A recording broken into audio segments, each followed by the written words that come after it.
Presidente Tasinato, oggi il Consorzio CEV qui al convegno dell'Energy and Sustainability Summit del 2050 per parlare di sostenibilità e soprattutto quella grande sfida che guarda la transizione energetica.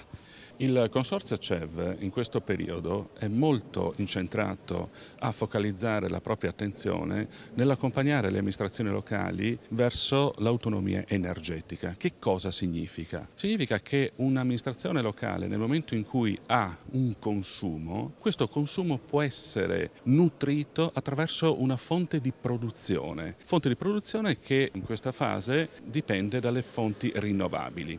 Ciò significa che se l'amministrazione comunale ha un mega di consumo, andrà nel corso degli anni a costruirsi gli impianti necessari per fronteggiare questo fabbisogno. Ecco il motivo per il quale si va verso l'autonomia energetica. E oggi si cerca anche di comprendere diverse dinamiche. Abbiamo visto che sono delle dinamiche abbastanza trasversali perché interessano diversi asset e diverse soprattutto player del territorio. E proprio sorge spontanea anche una domanda: che cosa significa quindi per il Consorzio CEV dare valore all'energia, che è uno dei focus proprio di questa grande transizione?